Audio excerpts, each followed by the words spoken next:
Good morning. Doing a video here to go over the Unit 1 test review as promised. And so let's go ahead and begin. I'm not going to go through every problem. I'm just going to sort of go through the problems that are sort of alike. So I'm going to start here with number 2. So number 2, if negative 9 is an element in the domain. Hang on. Okay, we're back. So negative 9 is an element in the domain. Okay, an element in the domain. Domain is x value, so negative 9 is an x value. Okay. So if negative 9 is an x value, we want to find the corresponding element in the range. So all we're going to do is plug in negative 9 for x right there. So 5 times negative 9 plus 40 all divided by 2 would be a good idea also to put parentheses around that whole top thing right there just to make sure we're good. Okay, so 5 times negative 9 is negative 45 plus 40, negative 5 over 2, which is equal to negative 2.5. Okay, so that's all it's going to ask. That's all you have to do when they give you this question. Okay, they're going to give you a number. You're going to plug that number in for the x, and you are going to do your order of operations, PEMDAS, to get the corresponding value of y. Okay, let's bump down to number 4, finding the value of x. Okay, find the value of x. So again, first thing we need to do is simplify each side, combine like terms on each side. And if once that's done, then we get the x by itself. Okay, so starting over here, we have 3x minus 7 parentheses x minus 3. So first thing we need to do is we're going to distribute the negative 7 through x minus 3. So we have 3x minus 7x plus 21. Okay, because negative 7 times x, negative 7x, negative 7 times negative 3 is positive 21, equals x plus 1.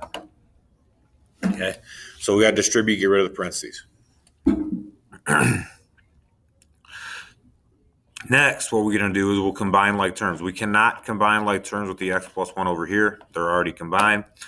We can combine like terms over here on the left-hand side. So 3x minus 7x is negative 4x, plus 21 is sort of by itself, and that equals x plus 1. All right, we need to move the x's all over to one side. So I'm just going to move the 4x over. So we'll add 4x, okay? Bang, out. And so we have 21 equals x plus 4x is 5x plus 1. Now we got to move the numbers over to the other side. So we minus 1, 5x equals 20. We divide by 5 and get x equals 4. Okay, just like the discussion question we had, I don't know if it was last week or 2 weeks ago, but one of those.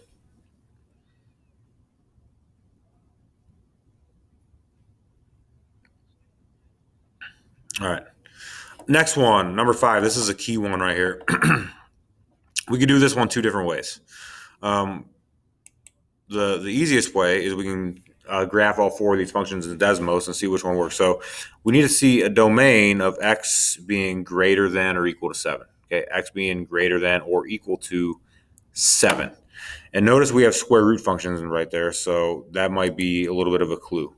So if we were to do this in Desmos, and you'll have access to the Desmos thing as well.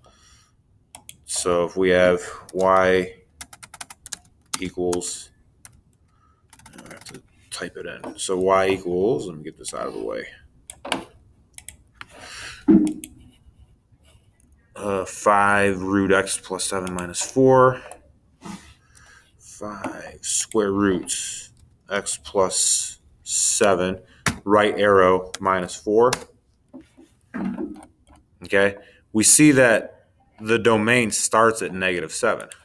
The domain starts at negative 7, so we know that the x is greater than or equal to negative 7. So that one's out, okay, because we need to be x is greater than or equal to 7.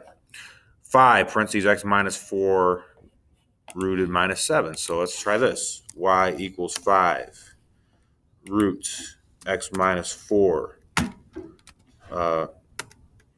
Right key minus 7. Oh, 76. There we go. All right, there's that blue one. All right, and looking at where the domain starts on this one, the x values start at 4, so we know x is greater than or equal to 4 for that domain right there. Well, that's out. Okay, we need x is greater than or equal to 7. Let's try the next one. -2 root x minus 7 plus 16. So we have y equals -2. This thing keeps getting in my way. Root x minus 7 and then plus 16. So -2 x minus 7 plus 16. So this is purple one right here. All right, and this purple one right here, the domain starts at 7 and it goes off this way. So this domain is x is greater than or equal to 7. So we have a winner. Okay, x is greater than or equal to 7. Okay, so we could plot these in Desmos and get the things right there. We could also go back to our transformation rules. Okay, we can go back to our transformation rules, and here's what I mean. We see all these functions are roots. They're square root functions. The parent square root function looks like this, right? With a domain of x being greater than or equal to 0. The domain of the parent square root function is x is greater than or equal to 0. Okay? If we're trying to find a domain of x being greater than or equal to 7, what we really need to do is we're going to take the parent function and we're moving it to the right by 7. Okay? Whenever we're moving a function to the right by 7, we have a horizontal translation to the right by 7. What we do in the parentheses is instead of x, we do x minus 7. Okay? So it becomes f of x to f of x minus 7. Okay, so in the parentheses with the x, which in this case is within the roots, we need a root that minuses 7 inside that thing. Okay, minusing 7 inside that thing moves the graph to the right. And I know the graph was also transformed, so it kind of looked like this, right? But again, all we're kind of worried about here is a horizontal transformation. Okay, the rest of the transformations really kind of don't matter. And so here at this thing, x is greater than or equal to 7. Okay, so a couple ways. We can guess and check in Desmos, plug them in, or we can use our transformation rules. Either one works. Either way works. A logarithmic function has an x-intercept of 8 and a vertical asymptote at x equals 3. So looking at our parent logarithmic function kind of looks something like this. Right, where we have an x-intercept at 1. So 1, 0 is our x-intercept. And then we have an asymptote right there at the y-axis. Okay, that's a parent logarithmic function. That's our y equals log base 2 of x. All right, so this other one is just a transformed logarithmic function. So we have an x-intercept at 8. So our x-intercept is there at 8, okay, instead of 1. And we have a vertical asymptote at 3. Okay, so we have a vertical asymptote there at 3.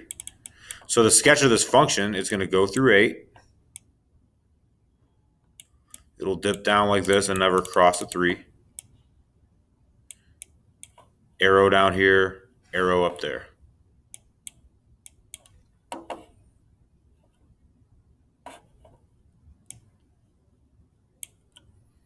Okay? That should be that. Sketch the following function square root. You could type these in the calculator and do these yourself on Desmos if you don't already have sketches of these. So the square root, we have our f of x or y equals root x. Cube root, what you'll do in Desmos here is y 3 of x. Okay, you could also do, it's the inverse of y equals x cubed. So you could also do x equals y cubed if you want to just type it in a calculator like that. Okay. Logarithmic function, log base 2 of x equals y.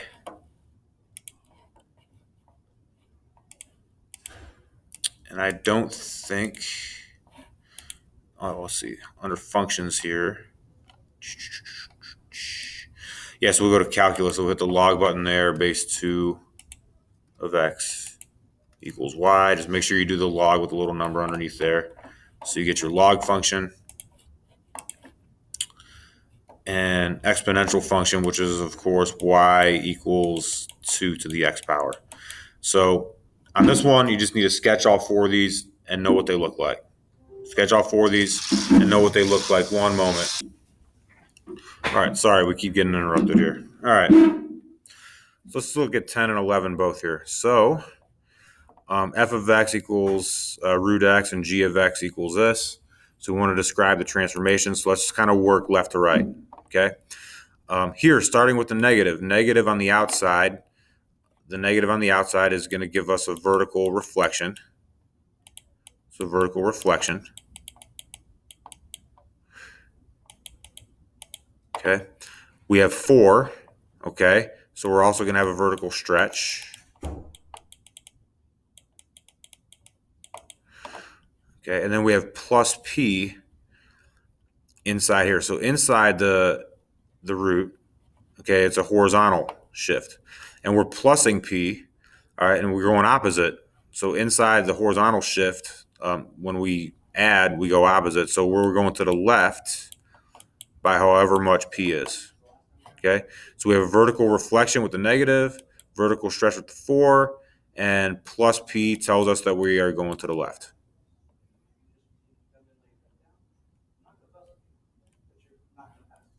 Okay, if we're looking at the next one, we have 2 negative x minus p. So the 2 on the outside gives us a vertical stretch again.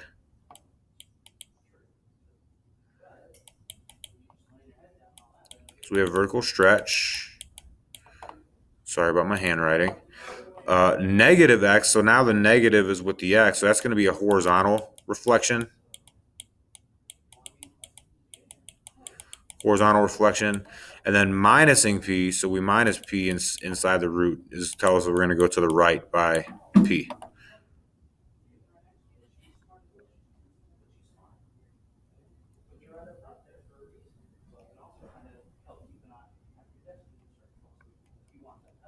Okay. Number 13. If f of x equals negative 4 parentheses x plus 7 minus 2, graph the inverse and find the x and y intercepts. So this should be a nice simple one right here. So, we go into Desmos right here.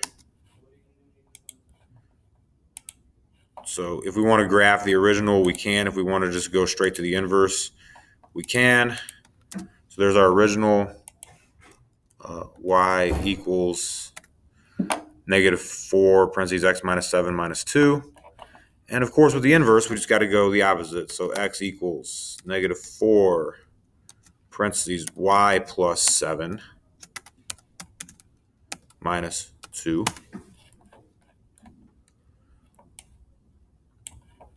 All right. And so if we're looking for our x and y intercepts here, we have an x intercept of negative 30.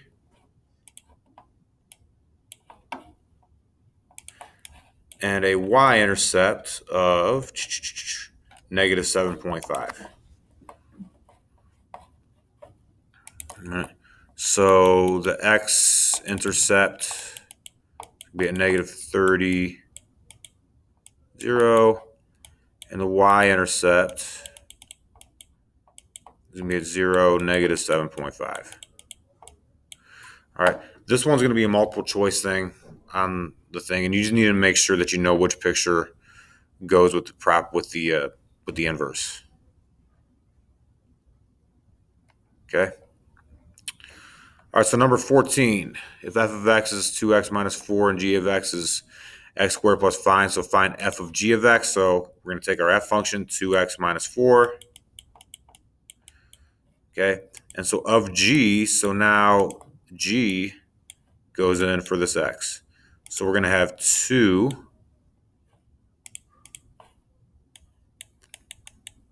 x squared plus 5, because that goes in there, minus 4. And if we wanted to distribute, we'd have 2x squared plus 10 minus 4, which would be 2x squared plus 6. You shouldn't have to reduce and simplify for the test, but it's always good practice to sort of do that.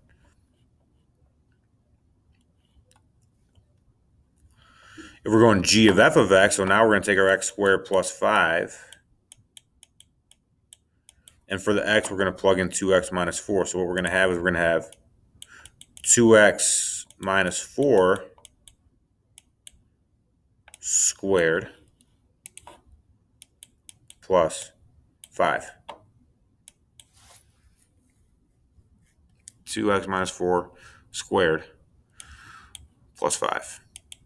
If you're doing g of f of x.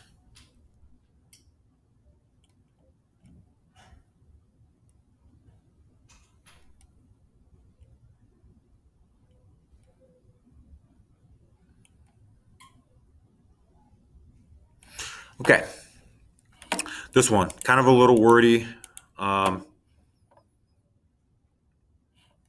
maybe worded a little bit weird, but so first of all, what we want to do is we want to find the x and y intercepts, and this is going to be a picture matching one as well when we take our test. So given the function here, we want to find the x and y intercepts for the inverse function. So if we find the x-intercept for this one, so the x-intercept for the original one is going to be 1, 0. And the y-intercept on this one, it's not quite -2, but it's really close. We'll call it, maybe -1.8. Okay, and that's for f of x. So remember, when we do the inverse of f of -1, okay, the x-intercept becomes y-intercept. So the x-intercept for the inverse is going to be -1.8, 0, because the x's and y's flip. The y-intercept would be 0, 1. Okay, find two other points that will appear on this. So let's just find two clean points here. So here we have the 0.25 on the original. And we also have right here maybe -1, -2. And you can find any point you want. I'm just trying to show you all a nice clean picture here and find some easy points. So 2.5, -1, -2. So on the inverse, f of -1 of x, we'll have the 0.52 and the point -2, -1, because again, we have to flip the x and the y's. Okay? Again, this is going to be a picture matching one right here. I just wanted us to sort of understand the process of how to do this one rather than actually match a picture here on the review. Okay? So look at the intercepts. Look how the intercepts flip. Okay? See if we can find some other points on the original and match them up with points that would be on the inverse. So that's our video for our Unit 1 test review. That covers pretty much everything. Make sure you make your 2 note cards, handwritten, front and back. You got 2 of them. And bring your Chromebook charged fully tomorrow to take your test. And you guys have a good day. Thank you.